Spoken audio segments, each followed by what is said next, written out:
Agak lama ya. 3. Assalamualaikum warahmatullahi wabarakatuh. Kami dari kelompok 2 akan mempresentasikan hasil kerja kami tentang audit website JDID. Nah, sebelum itu perkenalkan nama saya Winarti Nurtami dengan NIM 2021400047 dan teman saya Zawa Ladia Maharani dengan NIM 060, Savana Rizky Sukmazara dengan NIM 88, Devina Shifra dengan NIM 07, Abdul Aziz dengan NIM 059, Egi dengan NIM 090, Fayed Dafa dengan NIM 049, dan Zuhan Arsa dengan NIM 062. Nah, selanjutnya akan dipresentasikan hasilnya oleh teman saya.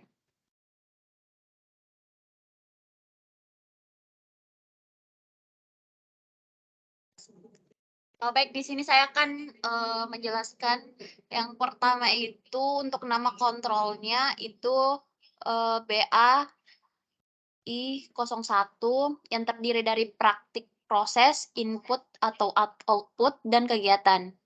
Untuk subkontrolnya itu ada BAI01 mempertahankan pendekatan standar untuk manajemen program dan proyek.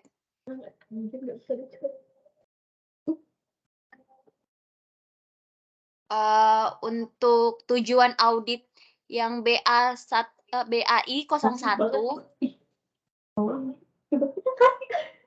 untuk model pertama memastikan adanya pendekatan dalam manajemen proyek pengembangan sistem informasi JDID.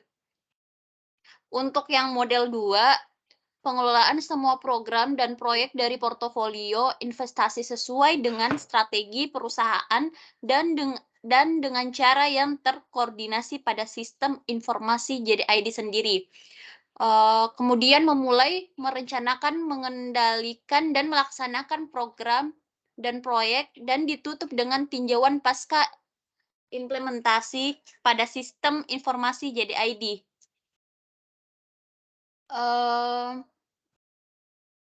Untuk pernyataannya, yang pertama adanya penggunaan teknologi yang tepat dalam proyek pengembangan JDID. Yang kedua, pastikan bahwa pendekatan tersebut mencakup siklus hidup penuh dan disiplin yang harus diikuti termasuk pengelolaan ruang lingkup, sumber daya, risiko, biaya, kualitas, waktu, komunikasi, keterlibatan pemangku kepentingan, pengadaan, pengendalian perubahan, integrasi, dan realisasi manfaat. Yang ketiga, perbarui pendekatan manajemen proyek dan terprogram berdasarkan pelajaran yang dipetik dari penggunanya. Yang keempat, update the program and project management approach based and lesson learned from its issue. Adanya update manajemen perbuatan standar pendekatan berdasarkan pembelajaran atau pengalaman sebelumnya.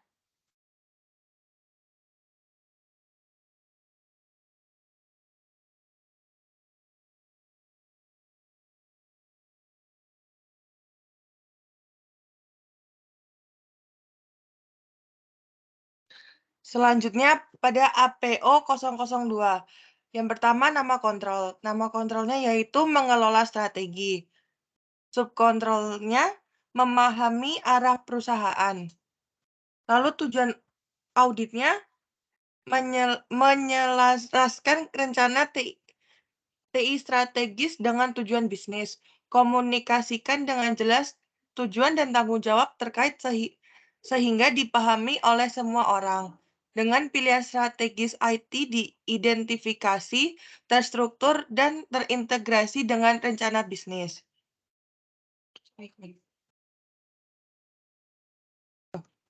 Lalu yang pernyataannya yang pertama, adanya upaya mengembangkan dan mempertahankan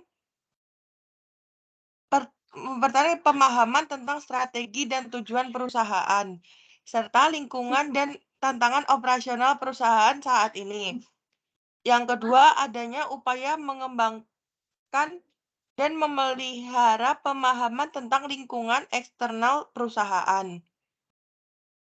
Yang ketiga, adanya identifikasi pemangku kepentingan utama dan mendapatkan wawasan tentang persyaratan mereka. Yang keempat, adanya identifikasi dan menganalisis sumber perubahan dalam perusahaan dan lingkungan eksternal. Yang kelima, adanya kepastian terhadap prioritas untuk perubahan strategis. Dan yang terakhir, adanya pemahaman arsitektur perusahaan saat ini dan bekerja dengan proses arsitektur perusahaan untuk menentukan potensi celah arsitektur. Sekian presentasi dari kami. Mohon maaf bila ada salah kata. Wabillahi taufiq wal hidayah. Wassalamualaikum warahmatullahi wabarakatuh. Waalaikumsalam warahmatullahi wabarakatuh. Waalaikumsalam warahmatullahi wabarakatuh.